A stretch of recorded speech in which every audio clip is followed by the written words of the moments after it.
The following is a production of DallasCowboys.com and the Dallas Cowboys Football Club. How about them Cowboys? Yeah! Go Cowboys! This is Girls Talk, Boys Talk, presented by Invisalign, trusted by over 500 NFL players for their winning smiles, and broadcasting live from Dallas Cowboys World Headquarters at the Star. Now your host, Nicole Hutchison. Good morning, Cowboys Nation. Welcome to Girls Talk, Boys Talk, presented by Invisalign here in the SWBC studio. I'm Nicole Hutchison alongside Brianna Aldridge, Chrissy Scales, Aisha Morrison. Ladies, good morning. What's up? Good morning. It's game week. I know. I just said it just feels unreal that it's game week. I literally put that in the group chat. Like, does it feel It's like here. one of y'all? It's here. Well, it's here. It's upon us. Literally, 2 days. Tuesday, Wednesday, Thursday. Yes. Thursday night football, the Cowboys kick off against the Philadelphia Eagles in week 1 for the first time since 2000. The infamous pickle bowl. And I'm going to go to Christy because what? Christy, do you remember for that game? The pickle juice game, I remember that the air temperature was 108, but on the field at Texas Stadium, it was 130 degrees. So it's by far the hottest game. Even just the regular temperature, 108, is like 8 degrees hotter than any other. And I remember Troy Aikman got knocked out of the game. I remember Donovan McNabb and Deuce Staley. Deuce Staley ran for over 200 yards. I remember that Joey Galloway, we had traded 2 first-round picks for Troy to have Joey Galloway as a receiver that year, and he tears his ACL. It was Dave Campo's first game, but it's called the pickle juice game because it was so dang hot. And the trainer for the Eagles suggested to his players that they drink pickle juice to stay hydrated and keep from cramping up. And so the interlopers, the Yankees who came down from up north, handled the heat better than the Cowboys. And onside kick to start the game, successfully done by the Eagles, and it was downhill after that. So an absolute thrashing at the hands of the pickle juice drinking Eagles. It wasn't public knowledge then to do pickle juice? I'm from Texas, and I'd never heard of pickle juice to drink as a I guess was for the trainer for the Eagles. Oh, no, there's nothing wrong with that. I'm surprised that wasn't something, because, like, in the military, that was something that we knew very early. Like, well, that was something I knew very early, so I thought that would be something that would know. But that's interesting. Yeah, 130 degrees That's insane. on the turf. Been there. No, thank you. Well, in Philly, it's going to be on Thursday, 83 degrees. Hopefully the turf is Perfect not Football weather. Perfect way. weather. All right, ladies, let's go through the practice report real fast. Perrion Winfrey, the only guy on that list who did not participate. Trayvon Diggs was a full participant. Tyler Guyton, a full participant. Brevin Spanford, a full participant. I just feel like I needed the extra, theatrics, because it's like, wow, these guys are, well, potentially back. No news confirmed yet if we will see Tyler Guyton, Trayvon Diggs, or Brevin Spanford, but Trayvon did say yesterday that he's about 70% to 80% sure that he might play on Thursday against the Eagles. Just talk about the practice report. How big is that, just seeing guys like Guyton and Spanford back? Ladies, anybody? Well, I think obviously it's a positive trend in the right direction. You want to hear, like, we haven't seen Tyler Guyton, all throughout that first bit of training camp.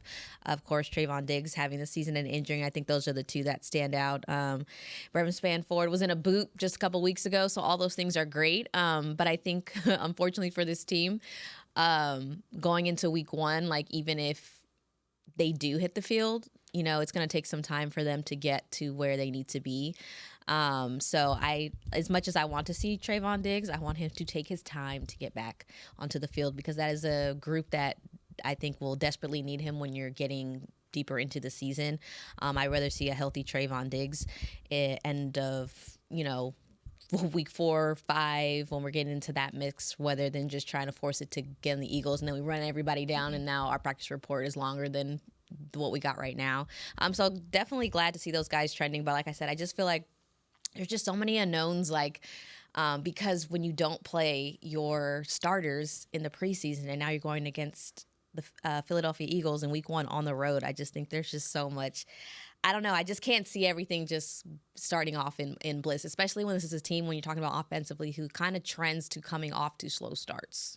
Well, I think we can expect a slow start. To your point, I think we can expect not necessarily a slow start, but it is very normal for teams to need time to acclimate. I don't expect for this game to look super clean at the start on either side of things, because Philly, although they are bringing back most of the same staff, they do have a new offensive coordinator in Kevin Patullo, and he has worked within that building for a while as the pass game coordinator, has been promoted now to OC. So really curious if we see changes with their team. They also have some offensive line pieces that aren't there. So, on both sides of the spectrum, there are some unknowns when it comes to guys filling in, taking up roles from last season, things like that. So I do think that both offenses, obviously Philly has their identity. They've been what they are. They're going to want to run the ball, and that is what it is. They're going to play off of that. But with Dallas, with the injuries and some of the guys coming back, I understand what you're saying, Bree. I am with the Trayvon Diggs thing. This is a curious thing. This secondary and us not really knowing who's going to pan out there or who's going to get the start specifically at the nickel spot, depending on what they do there. Is it going to be Reddy Stewart? They threw us a curveball. I honestly think that it'll be spot play for Trayvon. Unless he's had some kind of setback in practice this week. The good news was that he was able to do a full practice Monday. That's big. After doing a full practice on Sunday. Because the Sunday and Monday this past week were the heavy practice days. The regular Wednesday, Thursday, if this were a Sunday game week. And so you could, if Trayvon doesn't start, you could start with Duran and Kyer on the outside. And when it's time for nickel, you move Duran inside and have Trayvon play outside. Yeah. So you could spot it that way. And then with Guyton coming back from his injury, I wouldn't be. This is just an educated guess, but I'm thinking that he's probably going to start. But I wouldn't be surprised.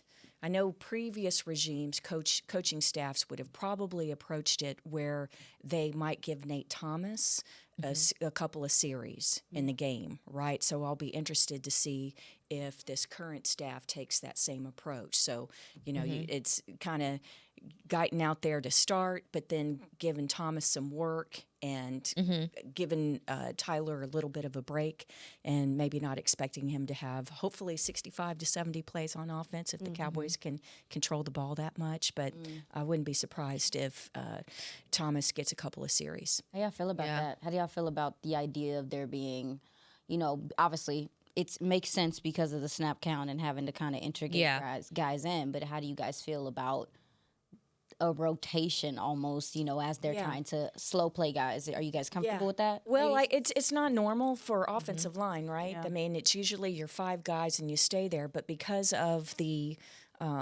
injury situation and trying not to do too much. But hey, Nate Thomas got more snaps with this group than Tyler Guyton. I totally. That's what I was gonna say. That's the crazy stat going into the game, is that our offensive line hasn't taken any live game reps together. But I think what Chrissy's saying makes sense. And honestly, I think it takes a little pressure off Nate Thomas, because he was on this team last year, but he was injured the whole season, so he's really a rookie. Essentially. So I think it's smart. I wouldn't be surprised, because either way, it's like, welcome back, Tyler Guyton, wham, you're facing the Eagles on the other side. And then the same thing for who I'm saying is essentially a rookie, the same thing. So scheme is the name of the game for Thursday, essentially, because it's going to be, I don't know. It's just like, I love the NFL for scheduling. Well, there's just a lot of uncertainty with this game. I mean, I think I have an idea of what Philly is, how they like to do things. They've had the same identity for all intent and purposes on the offensive side of the ball for a while. Defensively, Vic Fangio's going to do his thing. He's going to boogie. For both teams, you have new players, new rookies having to stand up. I mean, when I look at Philly, there have been some significant changes over there with their offense and with their defense. They lost Sweat to Josh Sweat to Arizona. Brandon Graham retired. C.J. Gardner-Johnson went to Houston. Milton Williams, who's huge for their defensive tackle depth and what they like to do there. He moved on as well. They lost Isaiah Rodgers, who was Darius Slay's backup, who is now with the Pittsburgh Steelers. I mean, so they have seen some loss as well. You look at their defensive end room; they've lost some guys. So they're in this weird place too, where they have guys in the secondary. Sidney Brown's going to be getting the start now. I called him Swiper during the draft process because sometimes you won't see him coming. I think he has a little bit of a Hufunga from San Fran's kind of vibe in the way he plays. In a ball hawking style. Yes, ma'am. Yes, ma'am. Cooper DeJean is going to man the slot, of course. But yeah, they have some areas as well to where they're probably looking at their stuff right now like, yeah, they the champs. They about to put that banner up. But that roster has seen some turnover as well, and they are, like you were just saying, Bree, they have not seen their young secondary with some of these starters in real time. They haven't seen their offensive line. That is going to be a little bit different now. Not sure about Landon Dickinson. Didn't practice yesterday. We'll keep an eye on it. And it's for a back. Yes. When he got hurt during camp, it was for a knee. So this is for a different Two different issue. things. So, yeah. So, is he a little irritated? Is his body a little irritated? You got Tyler Steen stepping up at that right guard spot. He got some slow feet sometimes. You know, like they have some changes too. So, we're going to be, I think both teams are going to be in a like, let's go out here and see. Love you. There's so many different storylines I think you can say for, both teams. Like I already mentioned, Aisha. I do want to make sure we touch on this run defense first, Cowboys run defense, because there's a lot of changes. Of course, no Michael Parsons, but you have brought in Kenny Clark, who will probably be one tech start over Mozzie Smith. But just talking about that defensive front and front seven overall, what kind of tests do they have? There's this one. Yeah, it's like won't fly away. But yeah, what kind of tests do you feel like they have? Because, I mean, you look at this Eagles offense who finished second in rushing offense with Saquon Barkley making history last year. But, I mean, what kind of tests do you feel like they have starting on Thursday, Aisha? I mean, it's tough. I mean, this is a team that, baby, you talking about that? They're a tough team because they really are an offense that can touch every blade of grass. They really can attack you deep. They can attack you in the intermediate game. They'll work the middle. And then also, too, I do expect for Saquon Barkley to be, we got to see a little bit more sprinkles of him in a receiving capacity last year. So not only can they run the ball, then they're going to go and add A.J. Dillon, who, first of all, like, he gets on my nerves because he's one of those bowling ball, continuously going downhill, got your guys tired in the fourth quarter type of players. So I think also, too, what Philly does with mixing the RPO in with the play action and being deceptive, it is going to put a lot of stress on your linebackers to trust what they are seeing when it comes to what Philly likes to do, because say what you want to say about Jalen Hurts, but he will change plays at the line of scrimmage if he sees you slacking. One big thing that the Cowboys are going to have to do is rush contain, and I'm really curious about how Eberflus schemes up his blitzes, because Jalen will catch you in some of these blitz situations, and he will run. He will pass that. He will hand that ball off, and that's where you see some of these big runs by Saquon Barkley. So for me, I think the linebackers, I feel more comfortable than I feel like I did before about this linebacker core. We're going to see them tested, but there's going to have to be a lot of discipline from your edges to trust what they're seeing, especially with the RPO, and for these linebackers to also come forward and rush contain to deal with how they like to sneak up the A gap and do things like that on their side of the ball. Yeah. I think I was like, you looked at Kristen. Yeah, I was like, wow, I'm it's just still lady. No. You just asked what kind of test. My bad. It's a test. Like, go ahead. I We can go on for hours. It's like you skip the quizzes and the midterm and you go straight to the finals. You know, I feel like we're just starting with the most difficult one. And the other thing is, you mentioned Aisha did the new offensive coordinator, Kevin Patullo. Well, it's his first time to actually call a game. He's never done that at the NFL level, so it's not like you can have any kind of track record to know what to expect or what he may try to do. Same. Yeah. Same. No, really. They're doing the same thing on that side, I'm sure. Yeah, for sure. Yeah. And it's interesting because Sirianni, the Eagles head coach, and Patullo were at Indianapolis together when Matt Eberflus was the defensive coordinator for Indianapolis. So those guys used to sit around the table and talk football all the time, and who knew that, 4 years later, they'd be facing off on Thursday Night Football with a banner hanging, 5 years later. Lord So, yeah, and the other thing is with the linebackers, I think you're right. What a huge test for them. And they hadn't all played together. Sanborn got work in preseason the first couple games, but Murray didn't. We ain't seen him. Yeah. So hopefully he's K9. comes out hot. Yeah, I know. Taking a lot of chances here. Yeah, and you're unsure what you're going to do with your defensive backs because even if Trayvon plays, and I do think he's going to play, but it probably be situational and pitch count. So, and the one thing that Philly's good at establishing that run game is and possession and just these long drives is that's a lot of plays how long are your guys with the spot duty going to be able to last before their pitch count is up? So, yeah. Talking about long drives, they finished 10th in the NFL in third down defense, so they obviously do a good job of extending drives. Will be a long day. I hope not. It might not be, though. It might not be. To be fair, I mean, I can just go by the track record. bringing Kenny Clark here, Praise God. I have more faith Bless the Lord. than I did before he was on the team. Amen. Because you were kind of almost for that one tech, you were almost just trying to make it sound better. And now somebody had mentioned it, and somebody said, y'all was trying to sell me that Solomon Thomas was going to come in here and save the day, and I was believing in it. And now Kenny Clark, he's like, I'm ready to kick him to the curb. I was like, that's crazy, but that's really how big of a difference it is there. But obviously now you're looking at the pass rush because we're not going to act like Micah Parsons, even though this is a defensive end room that is, has been deep. We're not going to act like that doesn't change the scope of you're asking multiple people to basically make up for what one person does. And then when we're talking about stopping the run in general, I don't even want to say stopping the run, just contain the run, right? You're not stopping. This is a team who last season ran the ball over 50%. This is their scheme. This is what they do. It's not changing, like you said. We know they have a new OC in the building or what have you. That's not going to change. I'm looking forward to Jeff Stoutland, the Eagles O-line coach, because that man, if you're talking about scheme, he's going to be looking at, all right, well, now his game plan has changed. Obviously, there's no Micah Parsons. Well, he's going to be looking for the weak part of that D-line. And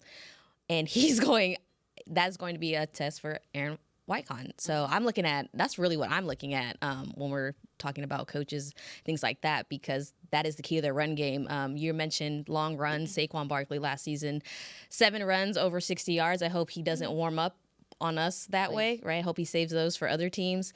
Him alone in the backfield is a task, but I think if you can just contain them and they don't just completely disrespect the Cowboys right up front, I think there's some upside because this is a challenge. I mean, this is a known Cowboys weakness, and this is literally the Eagles offense, what it thrives around. So don't let them get too comfortable in the beginning, establishing the run, make them throw the ball. And I like a lot of people, the stats of the Eagles finishing 29th in the league in pass offense. That's not because they don't have a good pass offense, because they didn't have to throw the ball. And when they did, it was short distance. Yeah, they had almost as many rushing yards as they had passing yards last year. They had over 6,200 yards. They had 3,048 rushing yards, 3,194 passing yards. That's crazy. It's just funny because we don't know nothing about that. And one of the toughest things I'm hoping we can find out something. I'm hoping we can get some of that too. Because I'm so glad that you mentioned Jeff Stoutland, one of the better offensive minds when it comes to run game as a run game coordinator in this game and what he is able to do. Cowboys got one of them too, and we're gonna get to see him come out and play a little bit with Clayton Adams. Got to hear from him a little bit yesterday, and I do think. Crazy enough, I'm expecting to come out of this game and say, oh, okay, there's some similarities in how the Cowboys' run game wants to evolve and be multiple, which is something that Clayton Adams also talked about yesterday. Philly is very multiple. It can give it to you in a lot of different ways, and they always keep you guessing with what they're doing on the ground. One of my biggest things as well is the RPO. This is something that the Dallas edges has struggled with. Even Micah Parsons, when he was here, struggled with. How are these defensive ends going to read what is going on in that backfield with Jalen Hurts? Because sometimes he'll keep it, sometimes he'll pass it, sometimes there's pick plays for the tight ends to get open in the flats. They got an option for an option for an option for an option. Right. Another thing, ladies, are we going to see, and because of that, and because of the RPO, we didn't see it that much last year. Is Maris Leas-Fowl going to spy? Are we going to see a spy in this game?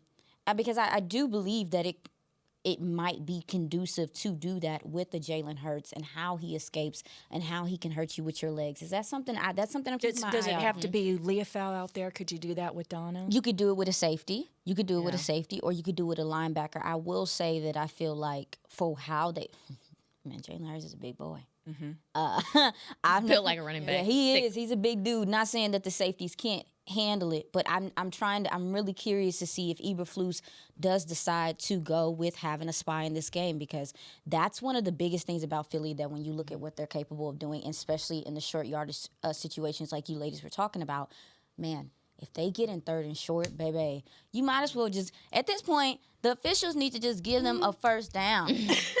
Like, there needs to be a collective, because Wait, did you not see Ohio State against Texas on Saturday? Christy, don't do that. We the morning show, people still trying to get over it. They're stressed. That. They still stressed out. I'm an Aggie. I thought it was the greatest defensive stands of all time. The shade from Christy, the shade. This is the shade tree. But no, seriously, guys, like, that's something that I'm very curious about. And then when you talk about these edges, who is going to there's no more DeMarcus Lawrence on this team. And there was a respect for DeMarcus Lawrence. A lot of time, baby, they was running at Micah because they was running away from DeMarcus. So for me, I'm like, who's going to step up and be that guy? Is it going to be Solomon Thomas that they put on the edge sometimes to help out? I know he's a guy they trust and run support in that way. Is it going to be a Marshawn Nealon that takes another step into being the run defender that we think he can be? Sam Williams, I mean, it's a tall task. And to stay disciplined as a young player going up against a Philly team is going to be hard. So I don't know. I think that they're capable, but it's a lot to ask of these guys going into this game, especially with no Micah, as you ladies said before. Still a lot of questions, specifically around this defense as well, and especially around the secondary. We're going to break down the secondary against the Eagles' offense and talented wide receivers up next here on Girls Talk Boys Talk. When you're on the field, you know what it takes to lead your team and play with confidence. But that confidence shouldn't just stop at game time. It should follow you off the field, too. Join over 500 NFL players who trust Invisalign, the #1 doctor-recommended clear aligner brand. Ready to take the first step towards a smile you'll love? Visit Invisalign.com/NFL and find a doctor near you today. Transform your smile and take your confidence to the next level, both on the field and off. Discover Aiden, the official luggage partner of the Dallas Cowboys and Dallas Cowboys cheerleaders. Known for top-tier engineering and craftsmanship, Aiden offers more than just bags. Originating from Australia and designed in New York, it merges fashion, design, and culture. Used by Dallas Cowboys players, staff, and the entire organization, Aiden provides style and functionality for all travelers. Visit AidenTheBrand.com and use code AidenXCowboys for 25% off your purchase. Travel like your favorite stars with Aiden. All right, Cowboys fans, this one's for us. If the men in your life bleed blue and silver like we do, I've found the perfect way to elevate their game day rituals. Gillette just released their best razor in Cowboys colors, and it is everything a Cowboys fan could want. The new Gillette Labs official Dallas Cowboys licensed razor combines his Cowboys pride with Gillette's best shave. And with 50% longer lasting blades, it is truly the gift that keeps on giving. Get it while you can at Gillette.com/NFL. Gillette's best shave is also available as heated. How does the cheerleader's hair always look so perfect? We asked, and they shared one of their biggest beauty secrets. If you want hair like theirs and confidence to match, use Babyliss Pro styling tools. The Dallas Cowboys cheerleaders use Babyliss Pro curling irons to get those perfect game day curls. To get the hair you see on the cheerleaders, head to BabylissPro.com. Use the code Cowboys20 for 20% off Babyliss Pro tools, the official styling tools of the Dallas Cowboys cheerleaders. Get the discount while it lasts. Offer may be withdrawn at any time at advertiser's discretion.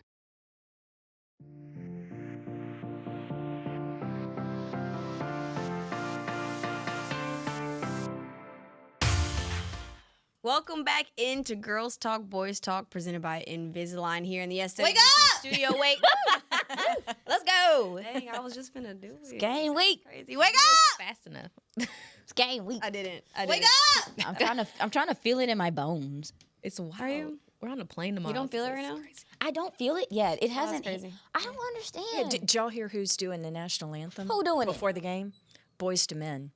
Pretty cool, huh? Really? Yeah. Are you serious? I'm even more Yeah. excited. First of all- I love me some Boys to Men. Don't make me upset. Why? Cause You look emotional. You right? Are you okay? Is everything? good? Yes, Christy got soul. I love this. I'm sad. They're actually from Philly, so they're And big that I did Eagles not know, fans actually. and Ooh, they stuff, about so to they're kinda sing, y'all. They about I'm gonna to be in my feelings. That's gonna put me in my feelings. That might get me pumped up Have y'all ever heard that Boyz II Men song with Justin Bieber? at all. What it sound like? Oh, it sounds so great. Just listen. I feel like I have. Oh, I thought you was Probably going. have. Oh, Fever. I thought you was about Called to do a transition. Fa la la. No, I wasn't. Not that stuff. This might be the Is highlight Christmas of the game. song? It is. I think I have heard it. It's Just don't ask. it's- I listen to it all the time. It's great. All right, ladies. Welcome back. More Cowboys-Eagles talk, breaking down the secondary. You talked about, just the injuries that the Cowboys have right now and the uncertainty of if Trayvon Diggs will be back or playing on a pitch count. But, the Eagles do have a talented wide receiver core, also tight end. Hello, Dallas Goedert. Just talk about, the pressure that is possibly on this secondary, ladies. Go ahead. Well, it's just so tough because their run game is so good. You have to respect it, and so with the play action pass, it totally sets it up. And you've got two fantastic wide receivers. Both of them are home run hitters, and certainly different body types and styles, but either one can get down the field. So, I'm just kind of interested to see how they're going to play it in the slot if Trayvon isn't going to play as much as he hopes or we hope that he is. And Duran, I think to start the game, he's going to be flipping from outside to inside, depending on when Trayvon's available. But if Duran's having to play the outside, then it's likely going to be a player that none of us have ever seen before, unless we were there with the Bears for the one game last year to see Reddy Stewart, who they just picked up off of waivers from Minnesota last week. But he's a guy who has played slot.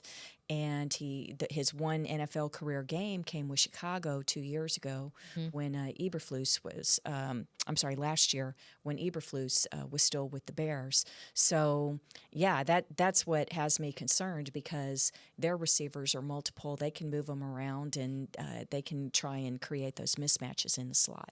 Yeah, I mean, and then, you talked about Reddy Stewart.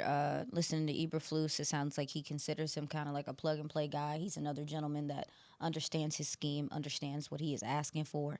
But another addition that I think is a little understated is Jahan Dotson, who is a little bit more of a shifty route runner guy as well to add to that mix of that wide receiver core.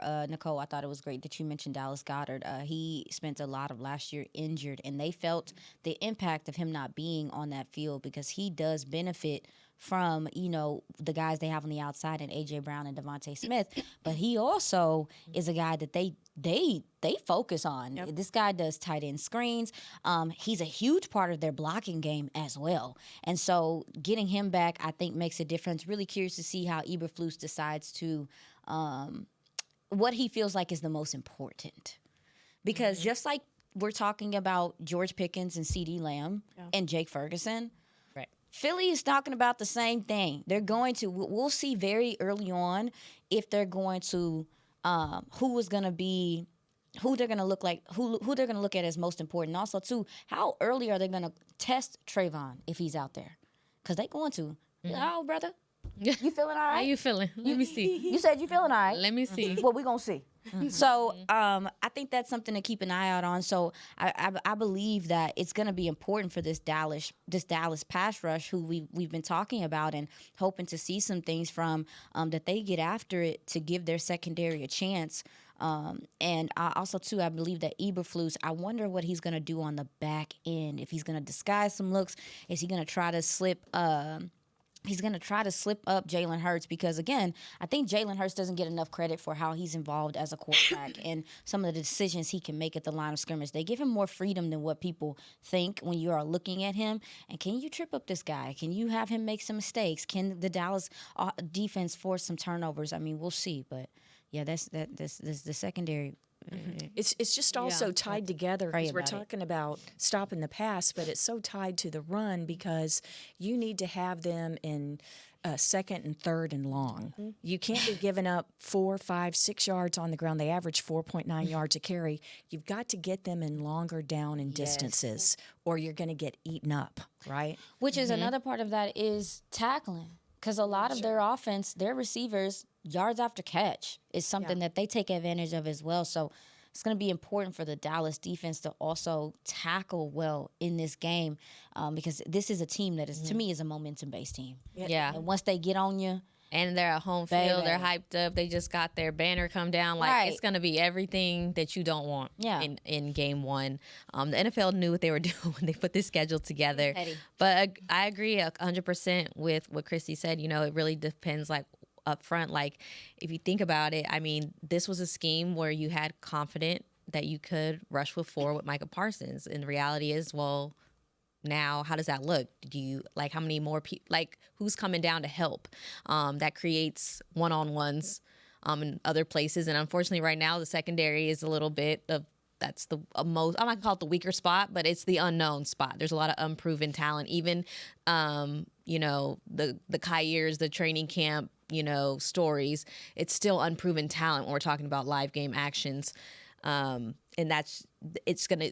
Philly has some people that they could attack. So who are they going to come for first, right? Like you said, is it going to be Trayvon Diggs come off the injury? Is Kaiir Elam, like I said, is just the unproven player at this point.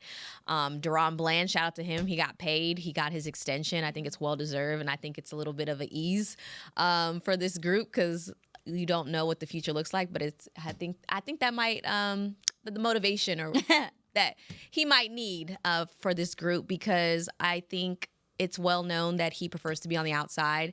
It's also well known that the outside corners get paid pretty well in this league, and now he doesn't have to worry about his tape. Now he can just go out there. You want to play inside, outside, whatever. I'll do whatever you want. So I think that actually makes a difference. I agree. As well. Let me ask you something, or anybody, all y'all. Sorry. Does it make y'all feel a little bit more confident though in the secondary, considering what you've seen from the safeties, Malik Hooker, Donovan Wilson? That's fair. I mean, if I'm Philly and I'm looking at, you know, Reed Blankenship and Sidney Brown, do I feel better? No. Dak with respect, I mean, Dak, if you've watched the games between Philly and Dallas, there is a consistent battle between Dak and Blankenship. He looks him off. He's very deceptive with his eyes. There's a matchup there, but also with Sidney Brown. He's a nugget. This is going to be his first time. This is going to be some of his first starts. So I think on both sides of the ball, I think Dallas safeties have, you know, are sound enough to make you feel a little bit better about what's going on now. Are they going to roll coverage? Or they're going to have to help? Because this is a team that if you got to help, then somebody else probably need help too. And Jalen doesn't get enough. Jalen, for what he does with his offense, doesn't get enough credit. Like that man, it don't matter where we're at in the game, how close it is, even in the Super Bowl. Like he looks composed through all times. He only had 5 interceptions last year, and I think if the pressure is not on him, he's gonna have a field day. That 29th offense ranking I was talking about, pass offense last year, it's not gonna. You're gonna see why those numbers don't matter. Because that man is composed. He's in control. And I just hope that the up front, I think just everything just starts up front. Christy, do you know who is gonna be starting for Landon Dickerson if he doesn't play? I'm trying to figure out who's on. Starts Kenyon with Green? T. No, I got it. Is it Toth? Toth. Brett Toth or Toth. Brett Toth. It's pronounced Toth. I want to pronounce it correctly. So, obviously, their offensive line is Jordan Mailata. Sounds like Brett Toth might be starting at left guard. We'll keep an eye on it. You got Cam Jurgens, who stepped in very nicely after Kelsey left last year. Taylor Steen, again, getting his first start. If I'm Dallas, where and then obviously we ain't even. It's fine. We just know he's there. Yeah. We know whoever he's blocking is probably names probably not gonna get called. Let's just let it go. But if I'm looking at this offensive line, that's a little retooled for the Philadelphia Eagles. I'm looking at Brett Toth. I'm looking at Tyler Steen. There are some places also too where Dallas should be able to attack. I think Oso Odigizua is going to be huge in this game. I think that his presence and his pressure and his ability to get pressure on the interior is going to be important. Perrion Winfrey, keeping an eye on what's going to happen with him. I think that's where I would want to attack Philly on this defensive line, whether that's with twists, whether that's with stunts. You got two young guys on the interior. Confuse them. Yeah. Stress them dudes out. Like, bring some stunts, some twists, whatever you need to do. But, that's where I would be trying to attack to apply pressure. Also, too, are we going to see any blitzes? Are we going to see any safety blitzes? Maybe Donovan Wilson, because this is another team, too, that if you are going to get there, you better get there quickly because they're going to make you pay. So if you are blitzing, maybe it's not so much linebacker blitzes. Maybe it's nickel blitzes. Maybe it's safety blitzes because those guys can get there just a little bit faster. Let's see what happens there. But, yeah. This is where I wish Jordan Lewis were still a Cowboy to have him blitz from the slot. Let's see if Reddy Stewart is a good blitzer. Yeah.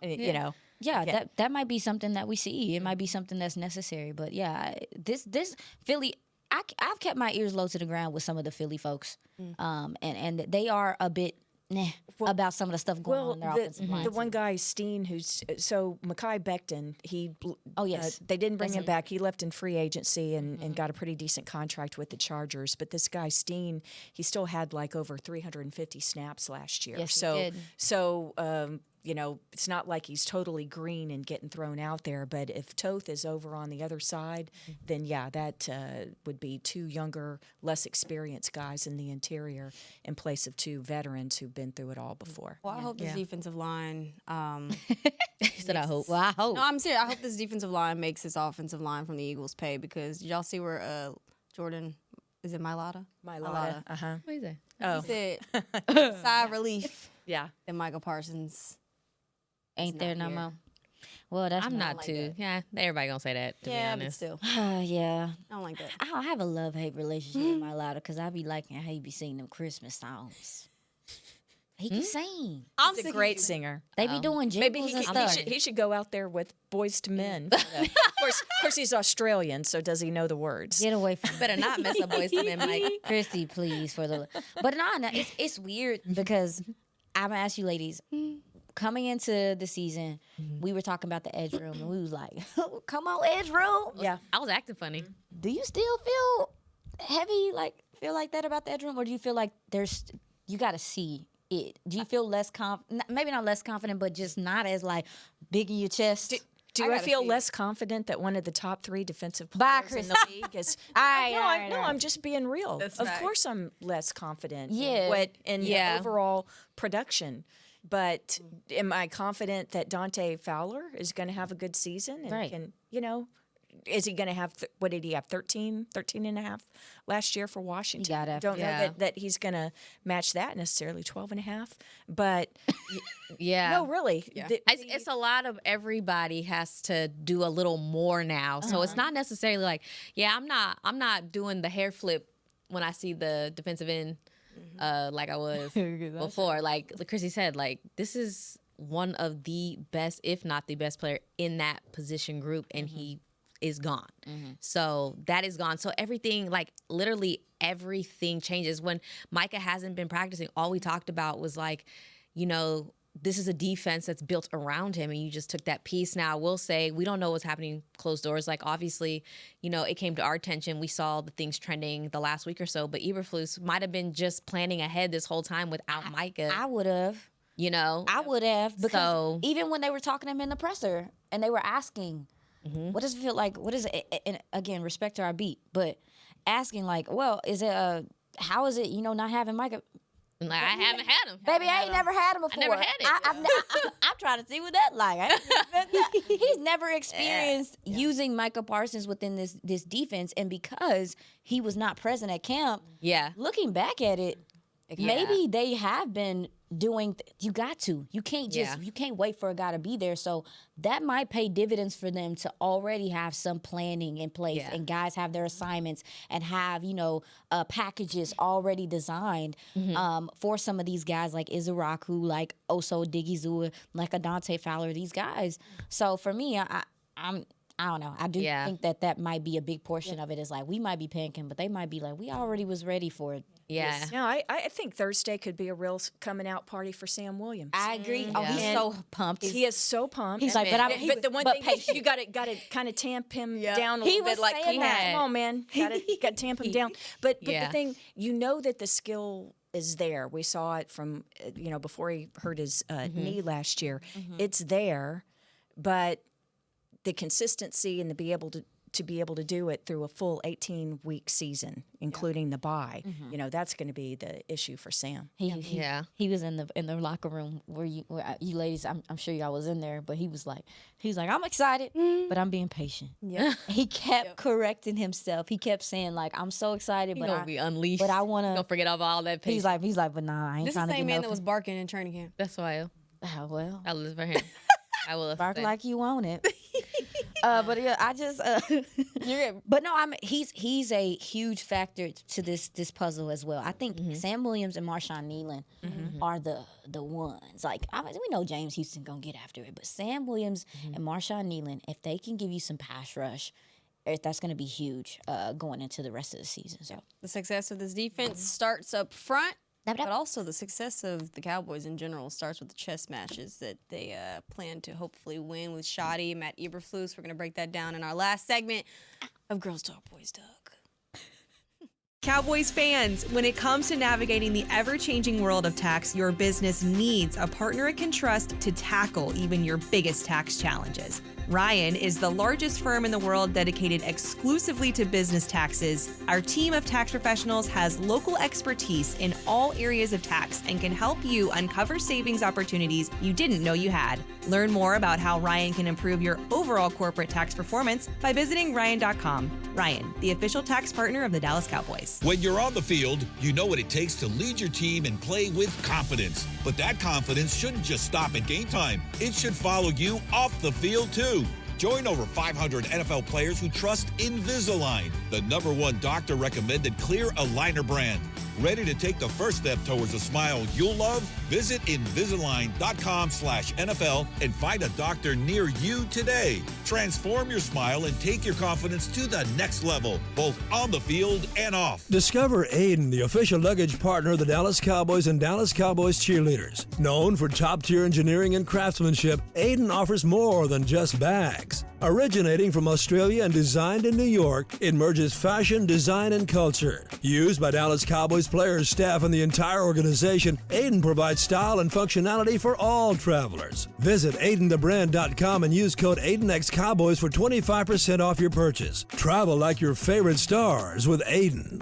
How does the cheerleader's hair always look so perfect? We asked, and they shared one of their biggest beauty secrets. If you want hair like theirs and confidence to match, use Babyliss Pro styling tools. The Dallas Cowboys cheerleaders use Babyliss Pro curling irons to get those perfect game day curls. To get the hair you see on the cheerleaders, head to BabylissPro.com. Use the code Cowboys20 for 20% off Babyliss Pro tools, the official styling tools of the Dallas Cowboys cheerleaders. Get the discount while it lasts. Offer may be withdrawn at any time at advertiser's discretion.